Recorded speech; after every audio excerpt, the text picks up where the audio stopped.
Two girls, one podcast, and their unsolicited opinions. Plug in your headphones or find a private space because this content is not safe for work. Welcome to On Her Bookshelf. Hi, my name is Julia. And I'm Christy. And welcome back, Bookshelf Besties. Today we are diving into the captivating world of The Fabric of Our Souls by K.M. Moronova.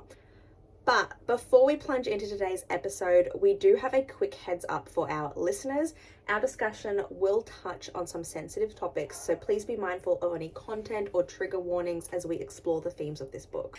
So some of the topics that may discuss include physical violence, explicit sex scenes, morbid humor, hate fucking, pain kink, degradation, explicit gore, suicide and the desire to die, self-harm thoughts of harming oneself, childhood trauma of mental abuse, emotional abuse, explicit death scenes, and traumatic therapy sessions. Look, when you said pain kink, I thought you said pancakes. And I was like, I didn't remember that being in the content warnings.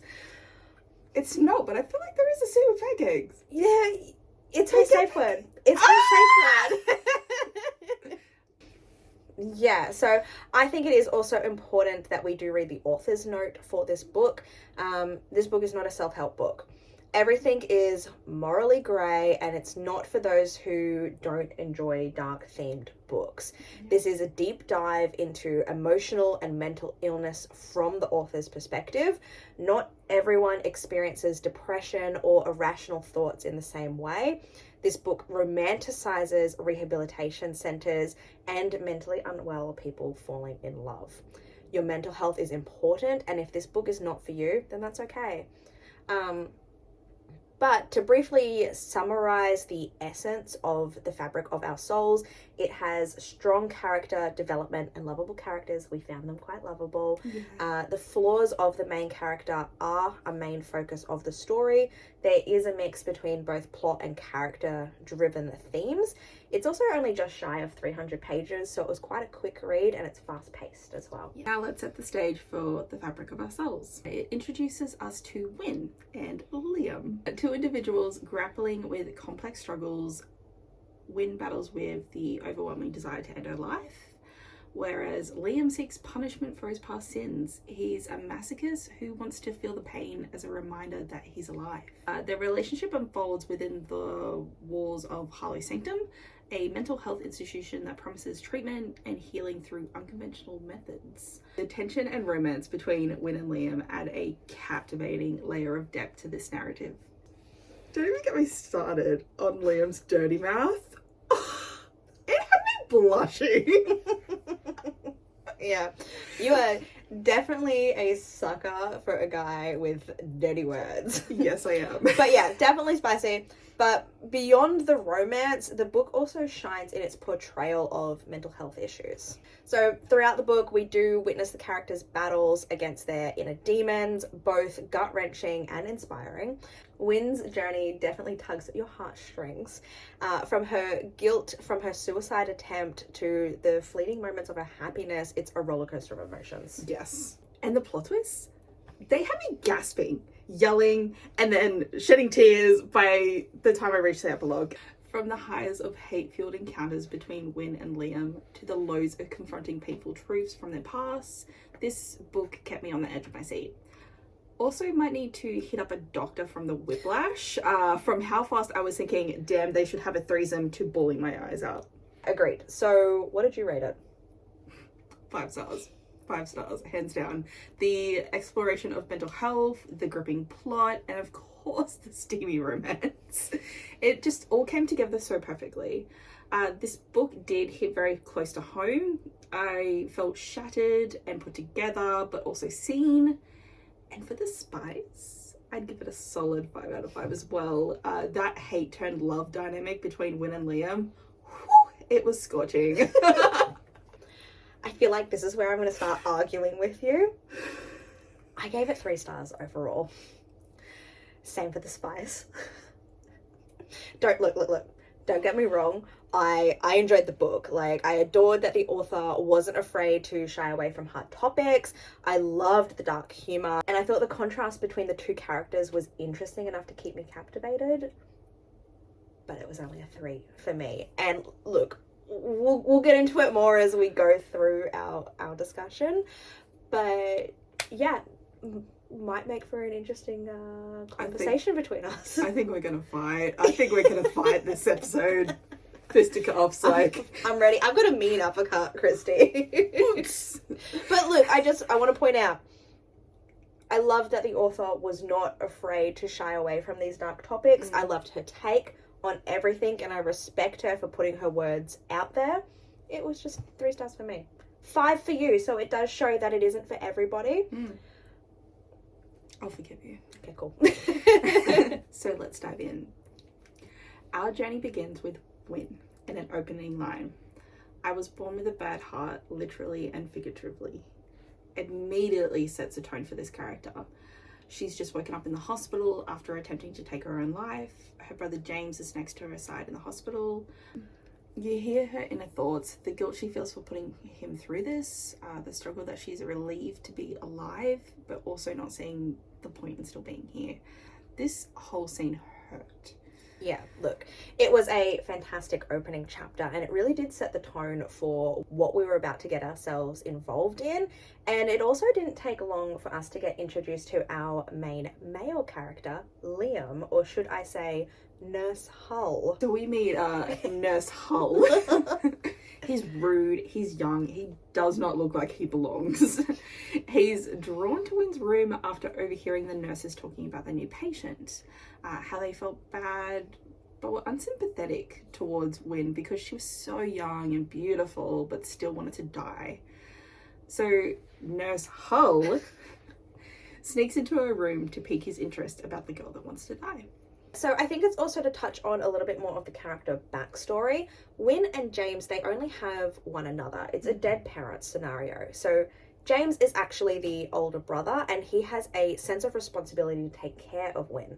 And look, don't get me wrong, she's 26, so she's not a kid, but her life hasn't been as successful as what James's has been. She is smart enough to understand that there is something wrong with her, that her brain's sick. So flick back, James makes the decision to send her to a rehab centre, Harlow Sanctum. However, it's labelled as unorthodox, and we find out alongside Win that part of their treatment program is to room patients with another, under the theory that they will help be each other's cure. Strange. Kind of like a yin-yang situation. That's kind of how my brain thought of it. So lo and behold, Win is paired with Liam. Liam from the hospital. Masochist Liam, who hurts himself to make himself feel alive. The exact opposite of her. And we were here for it. Yeah, we were. Look, the writing, it's beautiful. It's poetic.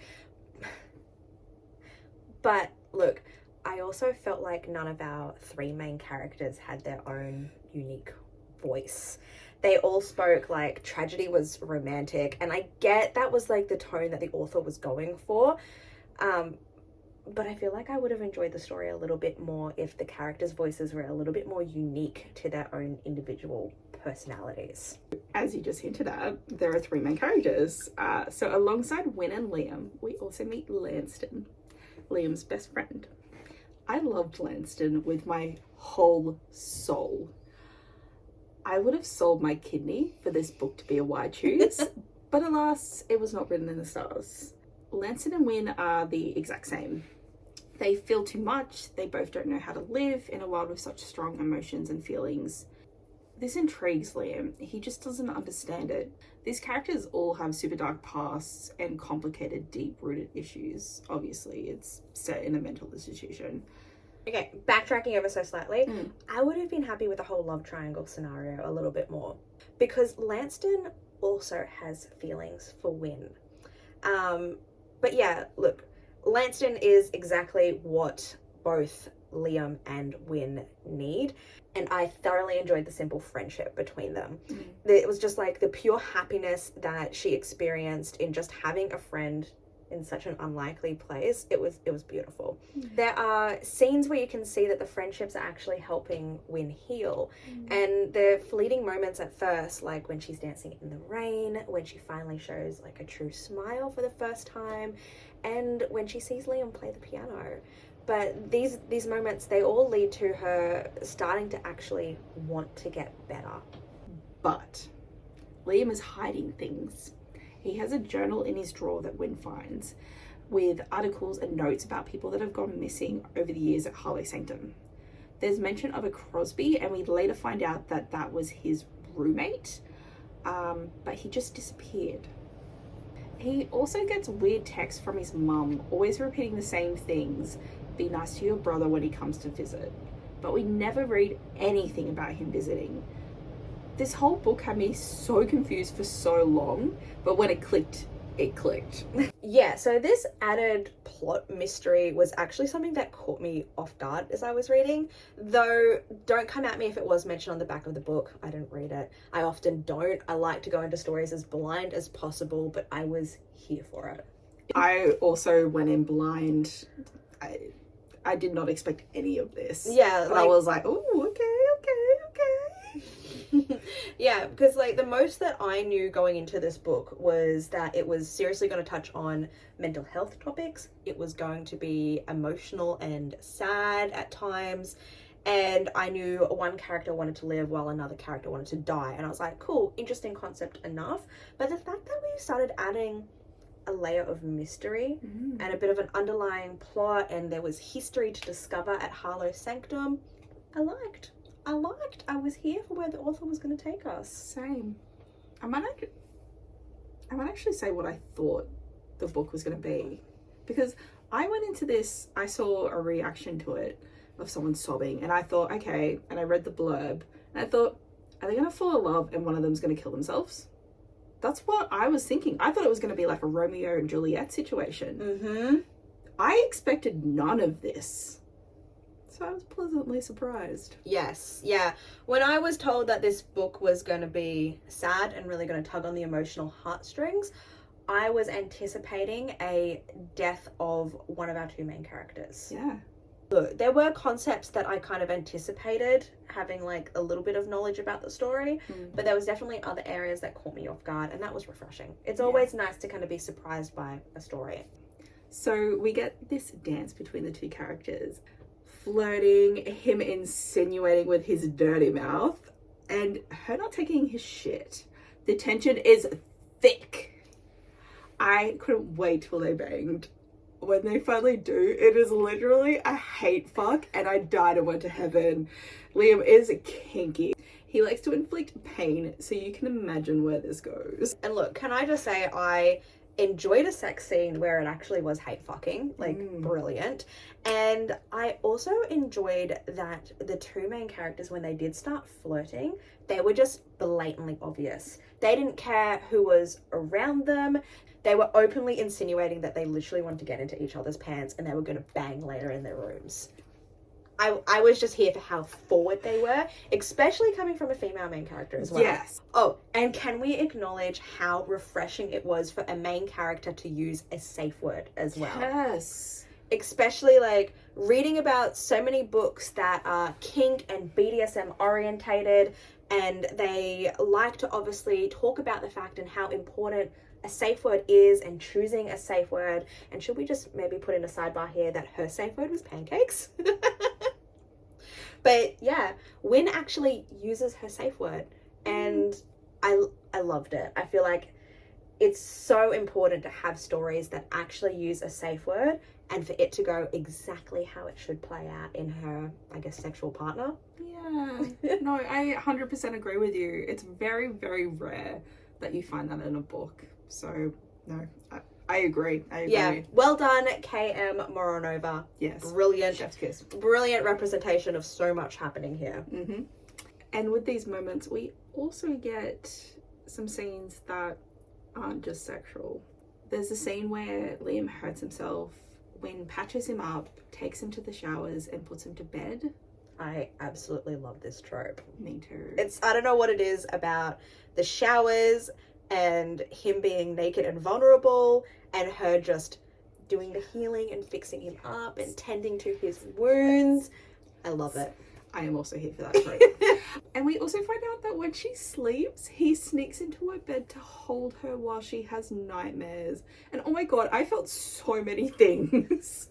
moving on with the story, they continue to hate fuck until one night they both realize it's no longer hate fucking and they are in trouble. And of course, like, with their feelings developing, they start to kind of have more trust within one another and begin to open up about, you know, their pasts. And we obviously know how Wynne ended up in Harlow's sanctum, but we don't know why Liam is here. We find out that Liam's older brother Neil died in a car crash. It was actually a crash that Liam was involved in, and also his younger brother Perry. Neil had gone to go pick up Liam from a party. He was super drunk and he crashes the car and he passes away, and obviously super traumatic. The reason why Neil crashed the car is because Liam had actually briefly flicked his phone into Neil's direction to show him like a funny meme or a photo or something. Yeah. So yes, like, these brothers were in a car crash together, but Liam actually feels responsible for the accident. He's hurting himself to remind him that he is alive whilst his brother isn't, and it's also a way for him to punish himself for his past and, yeah, what he feels responsible for. So, something to kind of lighten the mood a little bit. We get this scene where Liam takes her to this field where it's just full of moonflowers. Oh, that's right. Because Liam had been sneaking out of his room at like weird hours of the night, and Wynne hates pain, which I thought was really odd for someone who wants to kill herself and take her own life, that she hates pain. But she hates pain so much to the point that she hates seeing Liam in pain and doesn't want Liam to hurt himself. So she ends up following him one of these nights, and Liam realizes that he's being followed. Yeah, and they actually get this really cute scene in this field of moonflowers where they dance together, and I thought it was so sweet.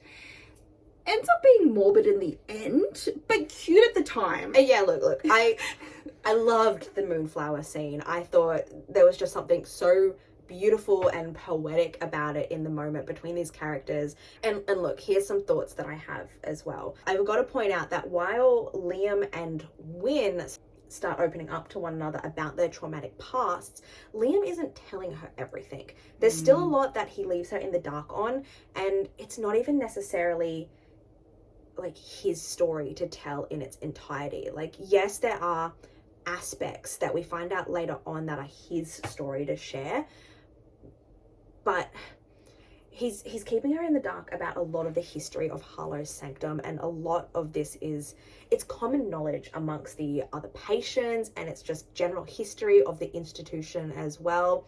And it just kind of seemed awfully suspicious that she was asking general questions about what happened to the patients that went missing, and he didn't want a bar of it. He didn't even want to amuse her and like tell her anything to kind of like suppress her curiosity. It was a conversation that was just shut down so quickly. And look, like Wynne, I would have also been curious to find out more what happened at this institute that she now calls home at the moment. Yeah, it was suspicious. I didn't know where it was going at the point. I honestly thought maybe he was the killer, just because of how suspicious he was. Like, I was just like, why won't you talk about this? Like, not even Lanston knows anything. Yeah, that's interesting. Weird. Wynne actually confronts Lanston about it all, because he obviously knows a little bit more than her, and she wants answers. And she also knows that she's not going to get these answers in front of Liam either. So she obviously hits up Lanston. This is when we find out that Crosby would hurt Liam. He would take him to the greenhouse and essentially torture him. So that's why he ended up in the hospital at the start of the book, because that night Crosby had taken it too far.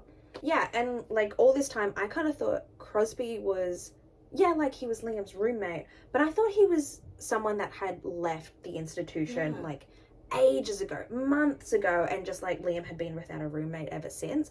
I didn't realize that it had quite literally, in the timeline of things, gone from Liam and Crosby being roommates, Crosby hurting Liam in the greenhouse, Liam ending up in hospital because of his injuries, Liam meeting Win in that same hospital, and within the same week, Win being admitted to the institution and becoming roommates with Liam.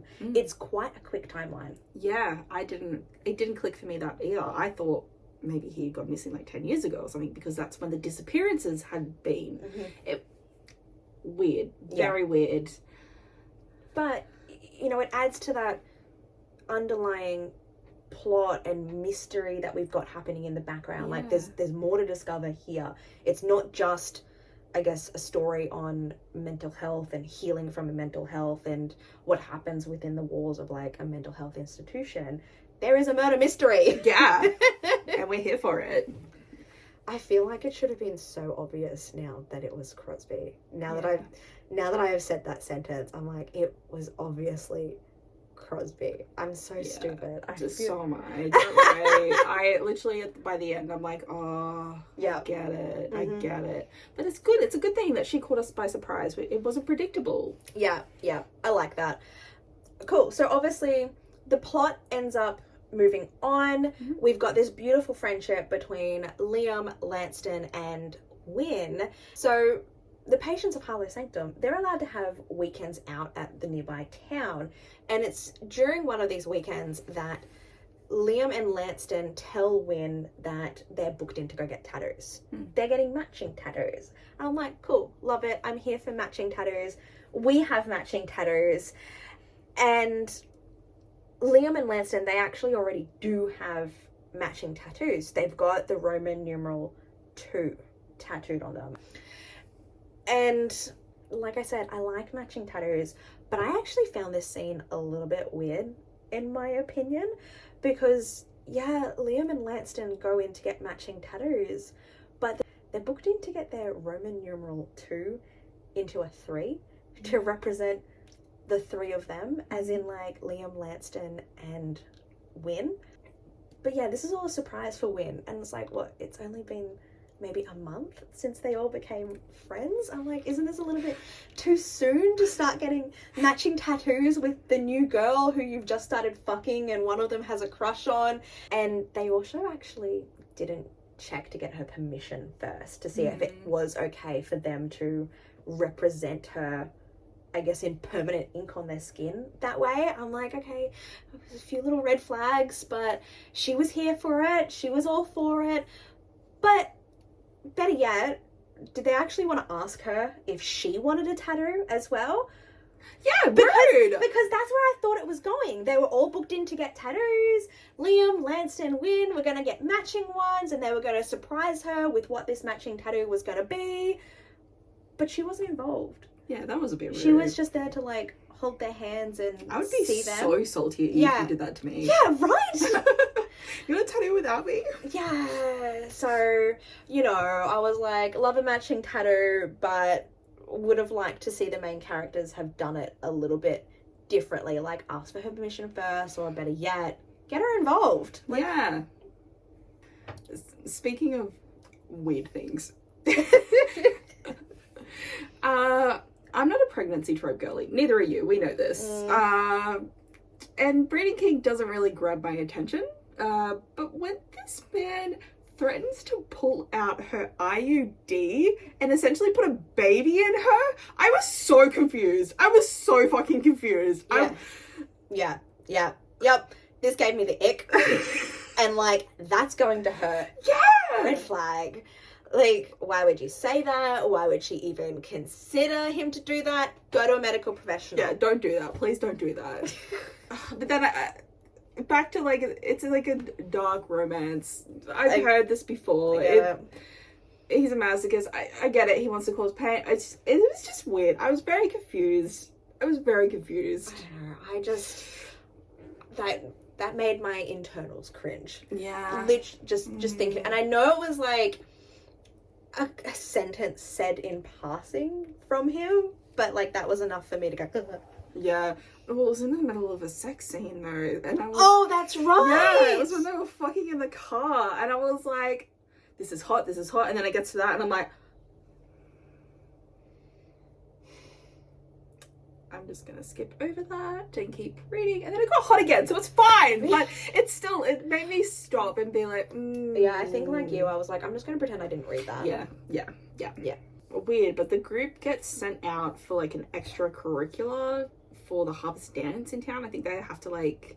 It's a volunteer opportunity. Yes. I liked. Yeah, get them involved in the community. Get them out. It was cool. It was good. We haven't really mentioned the other character, Yelena. She's a bit of a nutcase. I didn't like her. I did. I started to like her in the end. I liked her. I liked that, we did have Lanston, Liam, and Wynne, but there was also Yelena. She wasn't, I guess, one of the main characters. She was more of a side character that would pop up now and then, but I liked that Wynne had a female character that she was becoming friends with, and I also liked the added crazy Yelena put into the story. Yeah, I think it was just when she started being like, I like Liam, like all the jealousy and stuff. I was like, ugh. Yeah, it was very much I was here first, I liked him first, I deserve to have him. I call dibs. Why do you get to be with Liam? Like, he's my crush. I was like, nah, that's not girl power, man. That's not girl power. So, yeah, this group, they go into town for the Harvest Festival. It's kind of like a Halloween sort of vibe. Yelena, Lanston, Liam, and Wynne go into a maze, like a haunted maze, and there's people chasing others, spooky, scary, wee likey. But then there's a guy in a mask and a knife, and they soon realize it's a real knife. This guy is trying to kill them. We later find out that was Crosby, and now he has a fixation on Wynne. Yeah, look, I loved the corn maze. I am a horror girly. Yes. And like Wynne, if I am going into a haunted house or a scare maze, you best believe that I am going to be leading the pack at the front. And look, I feel like when the dude with the knife showed up in the Jason mask, because he was in like a Jason costume, I knew it was Crosby. Like, it had to be Crosby. Like, we were at the book where it was finally starting to peak to our finale, and I loved it. I loved everything about them being chased. I loved the desperation. I actually loved how they all split up. Yeah. When they realized it's the worst thing to do. When it was like a real maze. I loved that they all split up because it's so stupid. Yeah. And like, you just know, like, in any horror movie or scary story, you don't split the party. Rule number 1. Yeah. And they all scattered in different directions. I was like, love it. But thankfully they made it out safely. Some of them worse for wear than others. But yeah, Crosby now has a fixation on Wynne. This is actually when we find out a little bit more backstory on Liam. We actually find out that Crosby is really Liam's younger brother, Perry. This, didn't see it coming. Neither. Brilliant plot twist. Brilliant. Crosby has an alter ego. Well, Perry has an alter ego. Perry, the younger brother, is still trapped in his younger self. He still thinks that Neil is alive, and when he gets triggered, he turns into this alter ego, Crosby, who just wants to hunt down Liam and hurt him for what he did. So KM Moronova did an absolutely fantastic job with this twist. So I didn't quite understand the dynamic and the history between Crosby and Liam until this was revealed. And like, yeah, I knew they were roommates, and like, I know how roommates can be, and like, they're close and everything, but this extra depth that we had been kept in the dark on until this reveal, it was satisfying just having all the little puzzle pieces click into place. Yes. I seriously didn't see it coming that Crosby was his brother. Yeah. And no, neither. Brilliant, absolutely brilliant. And yeah, like you said, as everything starts to click into place. So Liam ends up confiding in both Lanston and Wynne more about his past.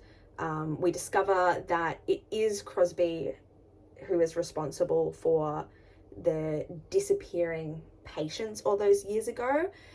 And just the whole family since Neil's death is fucked up. Oh my God. a whole nother level of fucked up. When we find out what his mother would do, So when Perry starts showing his alter ego and starts hurting Liam, their mum essentially just like eggs it on. Just, she watches on and smiles and like kind of cheers him on, like, yeah, Liam deserves this. This is his fault. Keep going. Like, it's so fucked up. Absolutely fucked up. Like, as a mother, what the fuck? What are you doing? Yeah. Ugh. After her son's death, after like Neil's death, it shook that whole family. And there is a lot of trauma there that everybody needs to heal from. Yeah. Yeah, of course, with finding out more information on Crosby, Liam stresses that Wynne can't stay here. She has to leave. Lanston has to leave because, like, they're in danger just by association. Yeah. Crosby now knows that Liam has these two best friends and he wants to take away what is causing Liam's happiness. The patients at Harlow Sanctum, they're actually able to check themselves out at any time. And Wynne, Liam, and Lanston, they all come up with this plan together that Lanston and Wynne are going to check themselves out first. They're all going to start renting a place together far, far away from Harlow Sanctum. Liam is going to stay behind, wait until the weekend, wait until he gets that text from his mother saying, your brother is coming, be nice to him, he loves you. Wait for Crosby to show up and take care of him. Weird. I just don't get why they didn't go to the police, like, soon. Lanston and Wynne, they have a plan of their own. They do check themselves out of Harlow Sanctum, but they end up renting out this dingy old place within, like, the nearby city, and they're going to stay close by so that they can help Liam get the jump on Crosby without Liam's knowledge. But of course, the plan goes to shit. Crosby ends up coming around earlier. It was a day earlier. A day earlier than what he usually would. And he fucking burns down Harlow with everyone inside, including Liam. Okay, I just want to point out the fact as well.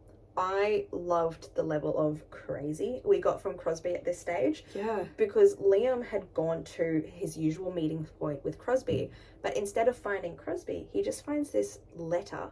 Yeah, it's a little sticky note. Yeah, all it says is burn with a smiley face. Yeah, fucking nutcase. And then, like, the place is on fire. And I was like, perfect level of crazy. Yeah. I was here for it. He's nuts. He's nuts. It was a refreshing villain to a story. Yeah.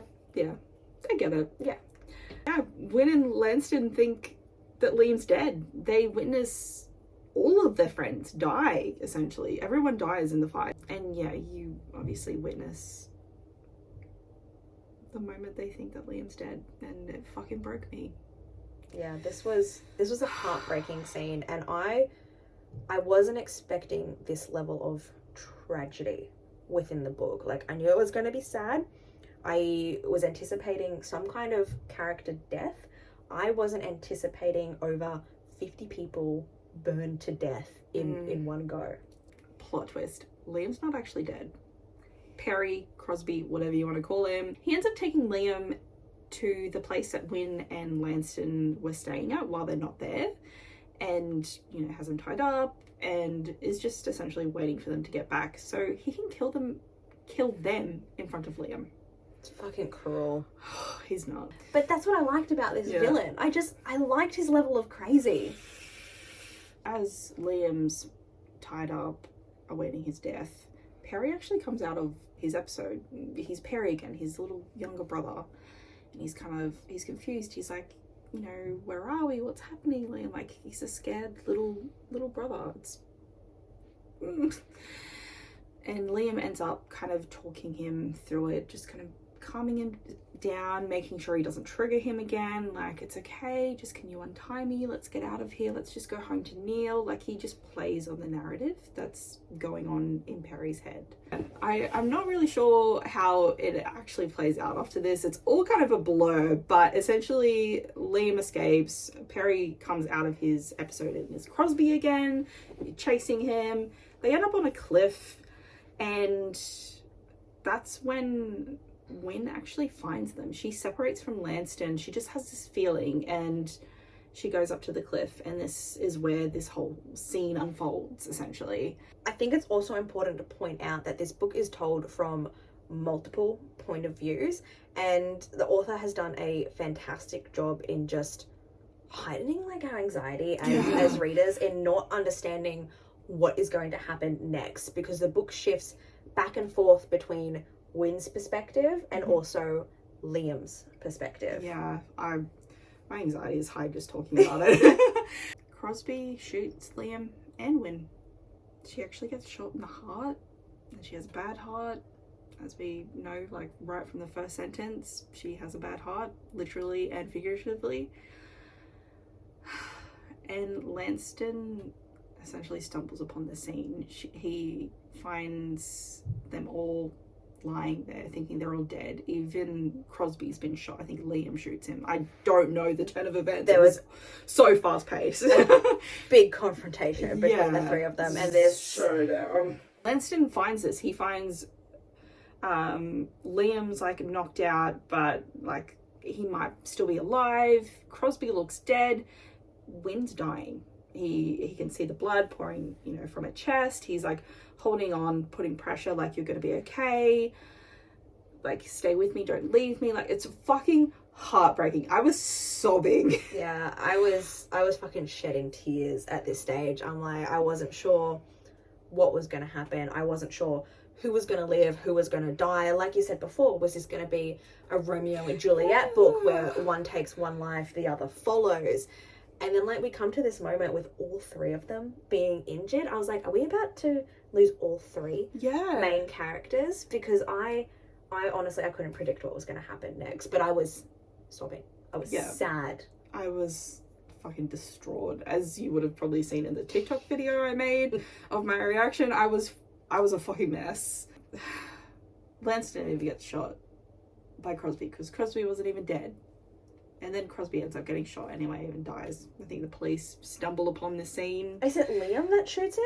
I think it's Liam that actually wakes up ever so briefly, gets the gun, and manages to shoot Crosby after Crosby had shot Lanston. There was a rock as well involved at one point. Everybody gets shot. We don't know who's alive or dead. And then we kind of just skip. We kind of get this scene told. It's in Wynne's perspective, but you can tell it's a dream as you're reading it, where she's dreaming about Lanston. They're walking down the street in Boston where they were supposed to live happily ever after together, and they're essentially saying goodbye. He tells her from the moment he saw her that he loved her. He then tells her to go on ahead without him, and then he'll see her later. There's so many fucking tears. I was a fucking mess. Yeah, I knew that this was a goodbye, and that either Wynne was going to be dead or Lanston was going to be dead. And it ends up being Wynne who's the one that wakes up in the hospital. She's alive. So is Liam. But we find out that Wynne was in such a bad place that she needed a heart transplant to survive. And someone had actually donated a heart to her. So she is finally free of her sick heart through someone's kindness and generosity. And Wynne she asks, like, where's Lanston? She says to Liam, like, where's Lanston? And Liam's the one that tells her that Lanston is the one that donated his heart to her. The only reason that Wynne is alive is because Lanston sacrificed himself for her. Why would you do this to me? KM Moronova, why would you do this to me? I'm fucking up. I want to cry again. I loved it. It was so fucking sad, but I loved it. And it was something that I didn't see coming. I knew that I knew that one of them was going to die. I didn't anticipate one was going to... Literally, the book opens with the fact that she has a bad heart. I didn't realize there was going to be a solution for said bad heart by the end of the book. But I didn't think it was going to be Lanston. I feel like I'm backtracking ever so slightly. I feel like Lanston's death would have hit me a little bit more if there was a little bit more of a relationship development between him and Wynne. Does that make sense? Yeah. Not even necessarily, you know, a love interest where it is a love triangle or it is a why choose. I just think, like, his death hit me. His death hurt. But I wasn't heartbroken. Because once I realized one of them was going to die, I kind of knew Liam was going to be the scapegoat out in this situation. Yeah, look, that's just my thoughts. That's just me being ever so slightly, like, picky on this story here. And, do you know what it is? I think we've talked about this before, but I went into this book anticipating to cry. Yeah. And I think because I was expecting for my heartstrings to get broken, I was expecting that I was going to read words that were going to make me bawl my eyes out. Like, I watched your TikTok video before I read this book when I was deciding, should I read it, should I not read it? And I really wanted a book to make me cry. And I think because I was expecting that teary moment, it didn't affect you as much. It didn't affect me as much. Whereas I cry over everything. I love your emotions. You feel everything. I'm literally Winston. I put their name together. I'm literally Wynne and Lanston. Like, I feel everyone's emotions. It's fucking annoying. I understood Liam's perspective. I get it. We are very yin and yang in that sense. Without opening ourselves up to more vulnerabilities. Let's not talk about our trauma bonding right now. Should we go to therapy? Yeah. AKA the bookstore. Yeah. Ooh. Okay, so back to the story. Let's talk about the ending. Yeah, the last chapter, we actually skip 1 year later from Lanston's death. Liam and Wynne are still together. Cute. Wow. I feel like that's to be expected, though. Like, they've survived so much together. So much trauma bonding. And she ends up asking him for the final part of their cure. She wants them to be 3 of them again. And look, we are not going to yuck on other people's yum, but it's just not one trope that we really care for in books. And I'm not saying I completely hate the pregnancy trope. When it's done right, I think it can be like such a beautiful thing. But in this instance, couldn't it have just been enough that they lived? Yeah, they survived. And in my unsolicited opinion, I think this would have made a great novella. Instead of just giving us one chapter where they're married and they want kids, a novella could have been just a great follow-up on their lives and given us a little bit more depth and perspective in the years after what happened in the story. Does that make sense? No, I agree with that. Hands down, I agree with that. It would have, I think, flowed a little bit more better, I guess. Yeah, I think for everything that we got and experienced in the book, I think the final chapter could have just been a novella. And the epilogue should have either just been left as an epilogue or a final chapter, in my opinion. No, I agree.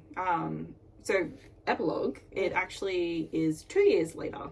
They end up building a new centre where Harlow was in honour of Lanston. Yeah, this I liked. And I thought it was beautiful that they had healed enough to want to dedicate their lives to helping others with mental health illnesses. And yeah, this is honestly where I thought the story should have ended. Something that I actually do enjoy in books is when the author includes the title within the writing somewhere. And we did actually get a few little moments where the phrase "the fabric of our souls" was mentioned between the characters, and I'm like, I liked that. I liked that too. Yeah. I really liked the poetic nature of the story, and just the way that these characters thought and felt so deeply. I really enjoyed it. I really, really thoroughly enjoyed it. I highlighted so many quotes. It's not even funny.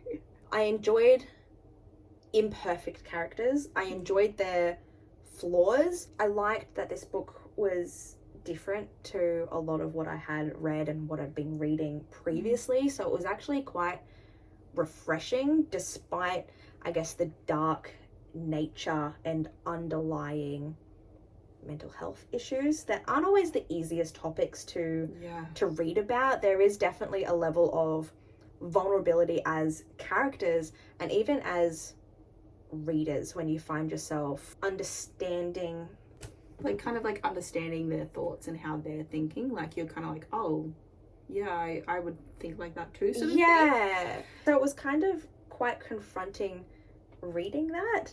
But like I said, yes, this book was only 3 stars. For me, there was just a few bits that I couldn't really get past, but overall I thought it was a beautiful story.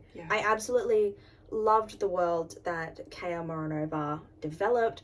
I really liked just the simplicity of where the plot took place. And I do recommend it for anyone not afraid to, I guess, read about these topics. No, I definitely recommend this book, but yeah, definitely check those triggers before you jump in. Like, it does. It obviously touches on some topics that can hit close to home, like, and can be confronting. But at the same time, like I said earlier, I also felt seen. Like, it was kind of like so I'm not the only one that thinks like that. If that makes sense. No, it does make sense. I'm still really sad. Does the author have more? Yeah, so she's got a few that I'm actually interested of Deathless Shadows, and then there's the Pine Hollow series. Don't know too much about them, but I definitely am interested to read more. Like, I really, really loved this story, so definitely excited to read more of her work. So, dear listeners, if you are looking for a book that is going to keep you hooked from the start to the finish, The Fabric of Our Souls is a must read. So with that, I think we're going to wrap up today's episode. Thank you for tuning in. Until next time, happy reading. Yeah, bye.